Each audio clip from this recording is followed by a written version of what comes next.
अभी हाल ही में नेटफ्लिक्स पर एक फिल्म रिलीज हुई, नाम है लीव द वर्ल्ड बिहाइंड। आजकल अच्छी फिल्में बहुत कम बन रही है और ये उन अच्छी फिल्मों में से एक है।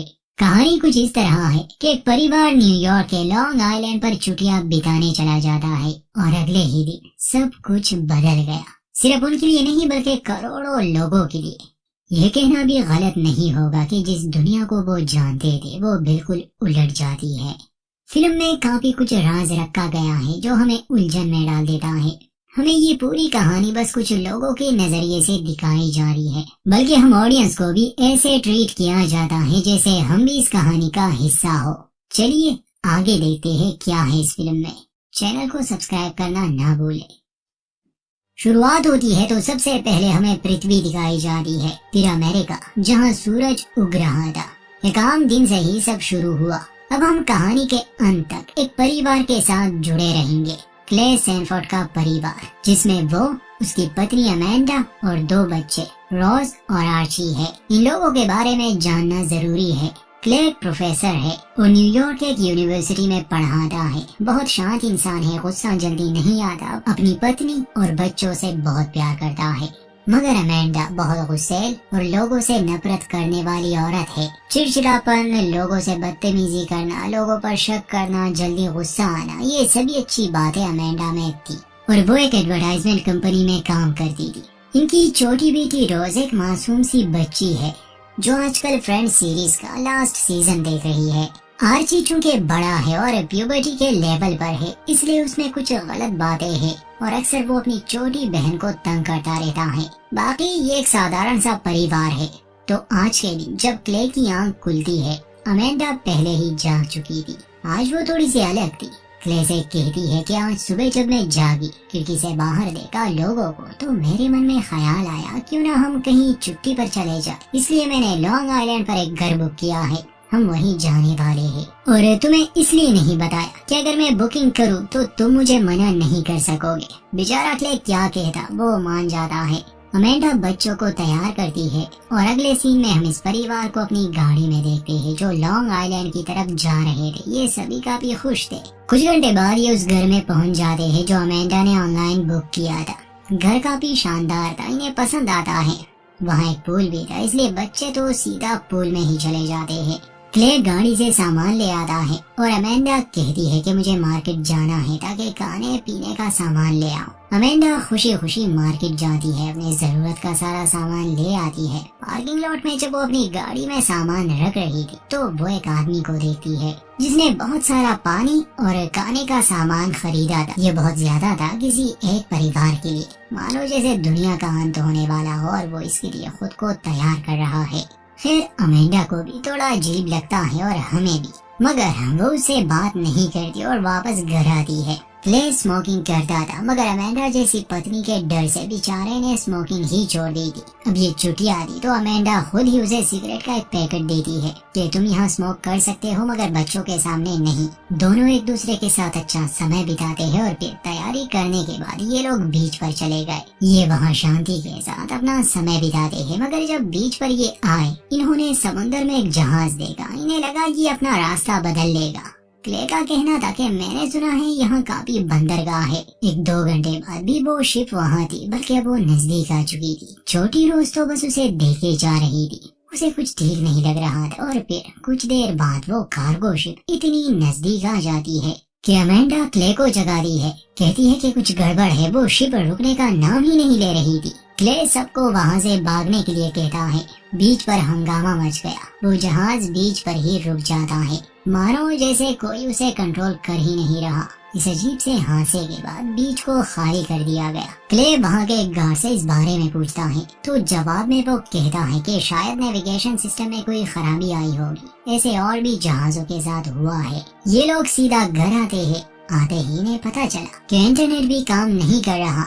क्ले ने टीवी भी चेक किया, उस पर भी कोई चैनल नहीं आ रहा था। ये ऑनलाइन अपने लिए खाना नहीं मंगवा सकते थे, इसलिए शाम को बर्गर पर ही गुजारा कर लेते हैं। रात को जब बच्चे सो गए, अमेंडा और क्ले नीचे ड्रिंक कर रहे थे। दरवाजे पर दस्तक होती है। एक लम्हे के लिए ये लोग डर जाते हैं। दरवाजा खोलने पर इनके सामने स्कॉट नाम का एक आदमी और उसकी बेटी रूथ खड़े थे। इन्हें हैरानी हुई क्योंकि किसी अजनबी का यहाँ आना बड़ा अजीब था। स्कॉट बताता है कि असल में ये घर हमारा है, आपने मुझे ही मेल किया था। वो अमेंडा का नाम जानता था मगर दोनों की बात नहीं हुई थी, इसलिए अमेंडा को शक था। स्कॉट कहता है कि क्या हम अंदर आ सकते हैं, क्लेव से अंदर आने देता है। स्कॉट बताता है कि हम शहर में रहते हैं मगर वहाँ ब्लैकआउट हो चुका है, पावर जा चुकी है। मैं ऊंची बिल्डिंग में रहता हूँ, मैंने घुटने का ऑपरेशन किया है, सीढ़ियाँ नहीं चढ़ सकता, इसलिए हम यहाँ आए। मुझे पता है आप लोग छुट्टियाँ बिताने आए हैं, आपने पैसे दिए हैं, हम आपको जाने के लिए नहीं कह रहे, हम भी यहाँ रहना चाहते हैं और आप फिक्र ना करें,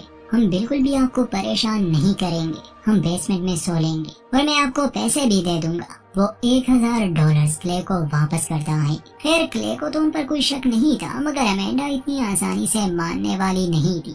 क्ले तैयार था कि अगर ये इनका घर है तो जरूर ये लोग यहाँ रह सकते हैं, मगर अमेंडा कहती है कि नहीं, मुझे अजनबियों के साथ रहने में दिक्कत है, हम आपको यहाँ रहने की इजाजत नहीं दे सकते। इस बार स्कॉट की बेटी रूथ थोड़ी भड़क जाती है, कहती है कि ये हमारा ही घर है। अमेंडा और क्ले अकेले में बात करते हैं। अमेंडा को शक था, अजीब अजीब से ख्याल उसके मन में आ रहे थे मगर क्ले बताता है कि ये लोग मुसीबत में हैं, मुझे नहीं लगता वो हमें नुकसान पहुंचाने आए हैं। स्कॉट टीम के सामने कैबिनेट को भी खोला था तो क्ले कहता है कि अगर इनका घर नहीं होता तो भला वो इसे खोल सकता था क्या, उसके पास चाबी थी। अमेंडा गुस्सा करती है कि घर में उनकी एक भी तस्वीर नहीं, वो झूठ बोल रहे हैं, घर उनका नहीं, वो गलत इरादे से यहाँ आए होंगे।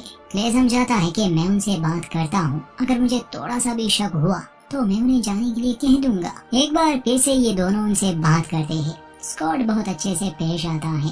अमेंडा कहती है कि ठीक है, मुझे अपनी आईडी दिखाओ, मगर एक समस्या आती, स्कॉट अपना वॉलेट कहीं छोड़ आया था। खैर बाकी उसकी बातों से तो ऐसा नहीं लग रहा था कि वो कोई सनकी पागल है, बल्कि अंदर ही अंदर वो काफी घबराया हुआ था। तभी रूथ टीवी चलाती है जिस पर आपातकालीन प्रसारण चल रहा था। हर चैनल पर यही था। स्कॉट ने जैसा कहा कि शहर में ब्लैकआउट हुआ है, यहाँ इंटरनेट का काम ना करना, टीवी पर कोई खबर नहीं, ये सभी बातें इन्हें उलझन में डाल देती है। फिर एक बात तो साबित हो गई कि सच में कोई गड़बड़ है, इसलिए स्कॉट और उसकी बेटी को वहाँ रहने दिया जाता है। हालांकि रूथ इस बात से गुस्सा थी, कहती है कि हम अपने ही घर में नौकरों की तरह रह रहे हैं, कल क्या ये हमसे झाड़ू पोछा भी करवाएंगे। सिर्फ स्कॉट को अंदाजा था कि क्या हुआ है, मतलब उसे शक था। स्कॉट असल में साइबर सिक्योरिटी में था। अगली सुबह रोज अपनी माँ को जगाती है, कहती है कि मुझे फ्रेंड्स सीरीज का आखिरी एपिसोड देखना है, इंटरनेट काम नहीं कर रहा, आप कुछ करें इस बारे में। उसके जाने के बाद अमेंडा जैसे ही अपना फोन देखती है, उसे कुछ न्यूज अलर्ट्स आई थी। जैसे ही वो क्ले को दिखाने वाली थी वो गायब हो जाती है। फिर क्ले का कहना था कि शायद किसी ने सब कुछ हैक कर लिया है, मगर अमेंडा को एक ही बात की फिक्र थी, वो ये कि उनके घर में 2 अजनबी है। कॉफी पीने के बाद क्ले अमेंडा से कहता है कि मैं मार्केट जाता हूँ, शायद वहाँ कोई मुझे बता सके ये सब क्या हो रहा है। रूथ और स्कॉट जागते हैं, क्ले का पूछते हैं तो अमेंडा बताती है कि वो मार्केट गए हैं।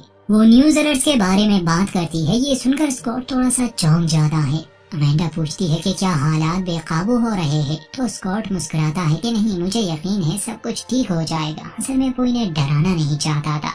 वो एक कंप्यूटर वायरस के बारे में बताता है जो साल 2000 में बना था। उसने कई कंपनियों को करोड़ों का नुकसान कर दिया था। बाद में पता चला कि ये काम फिलीपाइंस के 2 लड़कों का है। तो हो सकता है कि अभी जो हो रहा है ये बात इतनी बड़ी नहीं हो, शायद सिस्टम में कोई खराबी हो, हमें ज्यादा इसके बारे में सोचना नहीं चाहिए। चाहे स्कॉट उन्हें हिम्मत ही क्यों ना दे रहा था, मगर हालात बता रहे थे कुछ ठीक नहीं। स्कॉट की पत्नी और रूथ की माँ प्लेन से कहीं जा रही थी, तो स्कॉट को रूथ को उनकी भी चिंता थी, क्योंकि सारे सिस्टम तो काम नहीं कर रहे। रोज जब बाहर थी तो उसे ढेर सारे हिरन दिखाई दिए, सैकड़ों की तादाद में। ये होना काफी अजीब था, क्योंकि जानवर ऐसा बर्ताव नहीं करते। फिर स्कॉट अपने एक पड़ोसी के घर जाने के लिए निकल गया। घर का बुरा हाल था, सामान बिखरा पड़ा था और कोई ताबी नहीं। और क्ले जब रास्ते में था तो जीपीएस ने काम करना छोड़ दिया था, जिस वजह से वो रास्ता भटक जाता है। वो घबराया हुआ था। फिर वो वापस गाड़ी में बैठ जाता है, तब उसे घबराई हुई औरत नजर आई जो स्पेनिश में बात कर रही थी। फिल्म में इसे ट्रांसलेट नहीं किया गया, मगर इंटरनेट पर इसकी ट्रांसलेशन मिल जाती है। यह औरत बताती है कि वो अपने घर का रास्ता भटक चुकी है। पिछले 2 दिन से उसने किसी भी इंसान को नहीं देखा, उसे किसी को कॉल करनी है। एक तो क्ले को उसकी बात समझ नहीं आ रही थी, ऊपर से वो इतनी घबराई हुई थी कि क्ले उसकी कोई मदद नहीं करता और उसे वहीं छोड़कर वो निकल गया। थोड़ी देर बाद उसे एक प्लेन की आवाज आई। क्ले पीछे देखता है तो उस प्लेन से लाल रंग का कुछ गिर रहा था। वो गाड़ी भगाता है मगर असल में वो प्लेन पेपर्स गिरा रहा था, लाल रंग के पेपर्स जिस पर पारसी में कुछ लिखा था। वहाँ स्कॉट जब अपने पड़ोसी के घर आता है वो तो उसे नहीं मिलता, मगर उसे पता था कि उसके पास एक सैटेलाइट फोन है, इसलिए वो फोन ले लेता है। बच्चे इस सब से अनजान थे, इसलिए वो जंगल में चले जाते हैं। अमेंडा और रूथ पूल के करीब बैठी थी। बच्चों को जंगल में केबिन नजर आया। दोनों अंदर जाते हैं। रोज अपने भाई को वो बात बताती है जब उसने बहुत सारे हिरन देखे थे, मगर उसका भाई इन बातों को सीरियस नहीं लेता, बल्कि उसे डराने के लिए वो एक कहानी सुनाता है। जब ये दोनों वापस आ रहे थे तो आर्ची को एक कीड़ा काट लेता है। स्कॉट उस सैटेलाइट फोन को ट्राई करता है मगर वो काम ही नहीं कर रहा था। और कुछ देर पहले हमें अंतरिक्ष में दिखाया गया कि अमेरिका का सैटेलाइट अपनी दिशा बदल लेता है। शायद यही वजह है कि अब स्कॉट के हाथ में जो फोन था वो काम नहीं कर रहा। वो बीच पर चला गया जहां समुंदर के किनारे एक प्लेन क्रैश हो चुका था और हर तरफ लाशें थी। दिल दहला देने वाला एक मंजर था। अजीब था कि वहाँ कोई जिंदा नहीं था, कम से कम जख्मी तो होने चाहिए थे। तभी स्कॉट को एक और प्लेन दिखा जो सीधा इस ओर आ रहा था। स्कॉट समझ जाता है कि ये भी यहाँ क्रैश होने वाला है। जान बचाकर वो भागने लगा। प्लेन सीधा समुद्र के किनारे क्रैश हो जाता है और पानी की एक बड़ी लहर की वजह से स्कॉट गीला हो गया। ये सब अपनी आंखों से देखने के बाद उसे समझ आ गई कि सच में हालात काबू से बाहर है। वो घर आता है मगर अपनी बेटी को सच नहीं बताता कि उसने एक प्लेन को क्रैश होते हुए देखा। गीला होने का कारण वो पूल में गिरना बताता है। वो रूथ को सूखे कपड़े लाने भेजता है और अमेंडा को कहता है कि सैटेलाइट फोन काम नहीं कर रहे। सब कुछ बंद हो भी जाए तो भी सैटेलाइट फोन काम करते हैं। अमेंडा को यकीन नहीं आ रहा था, इसलिए स्कॉट बताता है कि मैंने एक प्लेन को अपनी आंखों से गिरते हुए देखा। बच्चे अभी भी बाहर थे। तभी इन्हें एक आवाज सुनाई दी, एक तेज आवाज। इन्हें अपने कानों पर हाथ रखना पड़ा। अमेंडा को बच्चों की फिक्र थी, इसलिए वो जंगल की तरफ चली जाती है। फिर बच्चे उसे मिल गए। वो उन्हें एक घर ले आती है। सब ठीक थे मगर क्ले अभी तक घर नहीं आया था। आर्ची का कहना था कि पता नहीं वो आवाज किस चीज की थी, पर मैंने कान सही से बंद नहीं किए थे और अब मुझे काफी अजीब लग रहा है। अमेंडा बच्चों को कमरे में भेज देती है और स्कॉट से पूछती है कि बता वो क्या था, तुम्हें इस सब की जानकारी है? स्कॉट बताता है कि ये किसी प्लेन की आवाज नहीं हो सकती, ना ही ये कोई बम था। ये किसी तरह का सोनिक हथियार हो सकता है। अभी कुछ कह नहीं सकता। अमेंडा उस पर भड़क जाती है कि कुछ देर पहले तो तुम बड़े बड़े अंदाजे लगाकर मुझे डरा रहे थे। उसे क्ले की फिक्र थी। कहती है कि कुछ भी ठीक नहीं, शायद हमें बाथटब में पानी भरना चाहिए। पता नहीं ये सब कब तक बंद रहेगा। ये बात स्कॉट अपनी बेटी से छुपाना चाहता था मगर अब वो जान गई। इस बात से वो काफी दुखी हो गई। तब अमेंडा बताती है कि 2 दिन पहले मैंने एक आदमी को मार्केट में देखा था। वो जानता था कि ये सब होने वाला है। उसने ढेर सारा पानी और खाने का सामान लिया था। स्कॉट बताता है कि वो डेनी है, वही कॉन्ट्रैक्टर जिसने मेरे इस घर को डिजाइन किया है। वो हमेशा इन हालातों के लिए तैयार रहता है और शायद उसे इस सब का अंदाजा हो चुका था। इतने में क्ले भी लौट आया जो काफी डरा हुआ था। वो बताता है कि मैंने रास्ते में एक प्लेन को देखा जो ये पेपर्स फेंक रहा था। आर्ची ने चूंकि किसी वीडियो गेम में एक बर्ड को देखा था तो वो कहता है कि इस पेपर पर लिखा है अमेरिका की मौत। बाकी क्या लिखा है ये नहीं समझ आया, मगर इसमें कोई शक नहीं कि अमेरिका पर हमला हो चुका है। किसने किया नहीं पता, मगर हालात ठीक नहीं थे। जान बचाने के लिए अमेंडा और क्ले अपने बच्चों को लिए वापस से शहर जाने का फैसला करती है। स्कॉट उन्हें सलाह देता है कि ऐसा मत करो, शहर के हालात बदतर होंगे, तुम लोगों को यहीं रुकना चाहिए, यहाँ सुरक्षित रहोगे तुम। अमेंडा और क्ले उसकी बात नहीं मानते और हाईवे के लिए निकल जाते हैं। मगर वहाँ ढेर सारी टेस्ला कार्स जो ब्रांड न्यू थी एक दूसरे से टकरा चुकी थी। उन्होंने रास्ता ब्लॉक कर दिया था, उसमें कोई भी नहीं था। वो ऑटो मूड पर थी। उन गाड़ियों की वजह से पूरा रास्ता बंद था और तब अमेंडा को रियलाइज होता है कि सिस्टम में गड़बड़ी की वजह से ये यहाँ आकर रुकती है। वो जल्दी से गाड़ी में बैठ गई क्योंकि और भी कार्स इस तरफ आ रही थी। ये लोग खुद को बचाने में सफल रहे। अब कोई और चारा नहीं था, इसलिए ये वापस स्कॉट के घर में आते हैं। सभी लोग काफी परेशान थे। अमेंडा के कहने पर क्ले बाथटब में पानी भरने लगा। रूथ उसके पास आती है और पूछती है कि क्या आप मेरे साथ स्मोक करेंगे। दोनों ही टेंशन में थे, इसलिए वो उसके साथ स्मोक करने लगा। बच्चे अपने कमरे में थे। अमेंडा और स्कॉट के बीच बातें होती है, जिसमें स्कॉट बताता है कि वो अपने क्लाइंट से मिला था जो बहुत बड़े प्रोजेक्ट्स पर काम करता है, इतने बड़े कि वो पेंटागन के खुफिया प्रोजेक्ट्स होते हैं। कुछ दिन पहले मैंने उसकी एक बहुत बड़ी अमाउंट ट्रांसफर की थी। बड़े लोगों को ऐसे खतरे की खबर पहले ही मिल जाती है। वो जानता था इस बारे में। उसने बस इतना कहा मुझे कि अपना ख्याल रखना। अब मुझे उसकी बातें समझ आने लगी। उसे मेरे लिए बुरा लग रहा था। इसके अलावा भी दोनों की कुछ बातें होती है। फिर गम बुलाने के लिए ये म्यूजिक लगाते हैं और डांस करते हैं।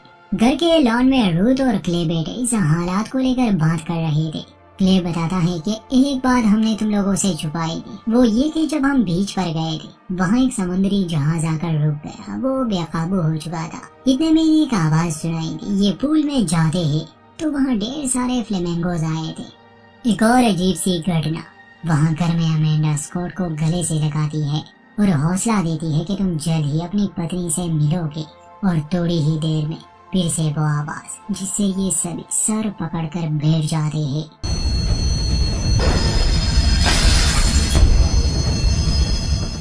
कुछ देर बाद वो आवाज बंद हो गई, मगर अब सभी को काफी डर लग रहा था। इसलिए क्ले का परिवार एक ही बेड पर सो जाता है और रूथ अपने पिता के साथ। रात को छोटी रोज, जिसे नींद नहीं आ रही थी, वो अपनी माँ से कहती है कि मैं इंतजार करते करते थक गई। सुबह इससे भी खतरनाक हालात थे। जब ये उठते हैं तो आर्ची के दांत गिरने लगे। अमेंडा और क्ले बहुत घबरा जाते हैं। वो समझ ही नहीं पा रहे थे कि हो क्या रहा है और वो क्या करे, क्योंकि मदद के लिए तो वो कॉल भी नहीं कर सकते थे। रोज भी कहीं चली गई थी, इन्हें मिल नहीं रही थी। स्कॉट बताता है कि वो आदमी डैनी, जिसे तुमने पार्किंग लॉट में देखा था, वो यहाँ पास में ही रहता है। मुझे यकीन है उसके पास काफी सामान है और हो सकता है कि उसके पास आर्ची के लिए कोई मेडिसिन भी मिल जाए। रूथ अपने पिता से नाराज थी कि वो उसे छोड़कर दूसरे लोगों की मदद कर रहा है, मगर स्कॉट वादा करता है कि वो 1 घंटे में लौट आएगा। आर्ची को लिए स्कॉट और क्ले डैनी के घर जाते हैं। ये दरवाजे पर दस्तक देते हैं।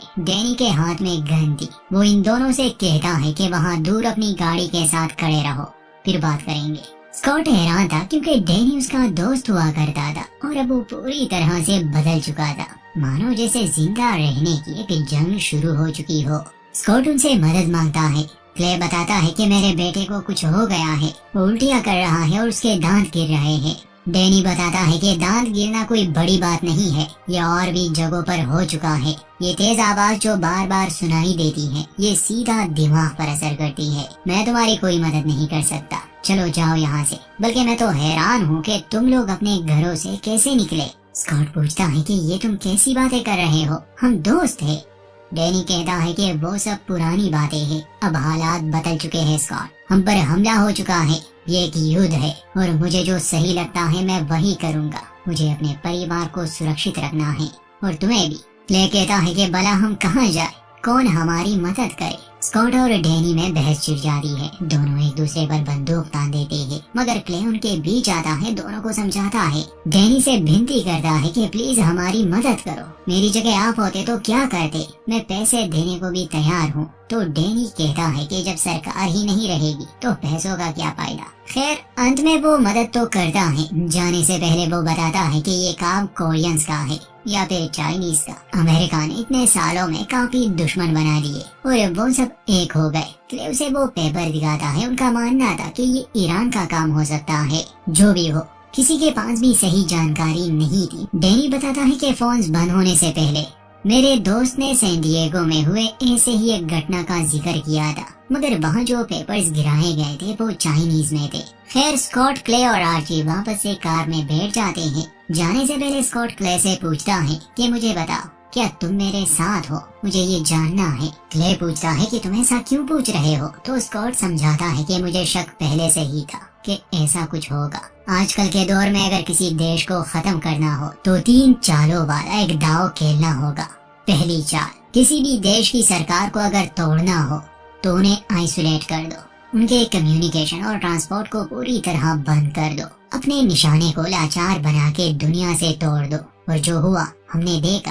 फिर दूसरी चाल में गुप्त हथियार का इस्तेमाल होगा और गलत जानकारी से उन्हें इतना डराओ कि वो एक दूसरे पर ही शक करने लगे। हर कोई अलग अलग कहानियां बनाने लगेगा, डर का एक माहौल बन जाएगा, यानी उनका निशाना और भी कमजोर हो जाएगा दिमागी तौर पर। वो अपनी रक्षा नहीं कर सकेंगे। जहाँ पर दुश्मन या हमले की वजह नहीं दिखेगी, वहाँ लोग एक दूसरे के ही दुश्मन बन जाएंगे। अगर ये दो चालें कामयाब हुई तो तीसरी चाल खुद ही एग्जीक्यूट हो जाएगी। क्ले पूछता है कि तीसरी चाल क्या है, तो स्कॉट जवाब देता है कि गृह युद्ध और दुश्मन के लिए युद्ध का अंत, क्योंकि तब सरकारें टूट चुकी होगी, कोई कानून नहीं रहेगा। और ऐसा ही हो रहा था। वहाँ दूसरी तरफ हम रूथ और अमेंडा को जंगल में देखते हैं, जो रोज को ढूंढने निकले थे। वो भी उस केबिन में पहुंच जाते हैं जहाँ अमेंडा और रूथ के बीच थोड़ी बहस हो गई। फिर उन्हें बाहर से आवाज सुनाई दी। रूथ बाहर आती है तो वहाँ ढेर सारे हिरन थे जो उसके सामने खड़े थे। अमेंडा चीखते चिल्लाते हुए उनके सामने आती है, जिससे वो हिरन भाग जाते हैं। फिर अमेंडा का ध्यान शहर पर जाता है जहाँ बम धमाके हो रहे थे। पूरी तरह से जंग का एक माहौल बना हुआ था। लोगों के चिल्लाने की आवाजें आ रही थी, यानी कि ये लोग एक सुरक्षित जगह पर थे अभी के लिए। शहर में लोगों ने एक दूसरे को ही मारना, लूटना और बलात्कार शुरू कर दिया होगा, क्योंकि जब कानून टूट जाता है तो यही सब होता है। फिल्म के अंत में हमें रोज दिखाई जाती है। उसने पहले घर देखा था, वो वहाँ आई थी। स्कॉट ने इसका जिक्र भी किया था कि मेरे पड़ोसियों के पास शायद बंकर हो। रोज को वो बंकर मिल चुका था। वो अंदर जाती है जहाँ उसे ढेर सारा खाना, पावर सोर्स, एक डीवीडी प्लेयर, बहुत सारी फिल्में, सीरीज मिल गए, जिसमें फ्रेंड्स सीरीज भी थी। रोज ने आखिरी एपिसोड नहीं देखा था, इसलिए वो आखिरी एपिसोड देखने बैठ जाती है और यहीं पर फिल्म का अंत। बस इतना ही दोस्तों। इसमें पूरी जानकारी नहीं, मगर हो सकता है डैनी और स्कॉट की बात सही हो। बहुत से देशों ने मिलकर अमेरिका पर हमला किया होगा। शायद वो उन्हें पूरी तरह से मिटाना चाहते हैं। बाकी हिरन का दिखना, जानवरों का अजीब बर्ताव, ये शायद किसी गुप्त हथियार की वजह से हुआ होगा, जिससे नेविगेशन सिस्टम खराब हो गया। और चूंकि जानवर भी अर्थ के मैग्नेटिक फील्ड को इस्तेमाल करके माइग्रेशन करते रहते हैं, तो शायद वो बिगड़ गया। बाकी सब आपने कहानी में जान लिया। युद्ध काफी डरावनी चीज है, चाहे वो जहाँ भी हो। उम्मीद करते हैं हमारी एक्सप्लेनेशन आपको पसंद आई होगी। वीडियो अच्छी लगे तो लाइक करें, चैनल को सब्सक्राइब करना ना भूलें।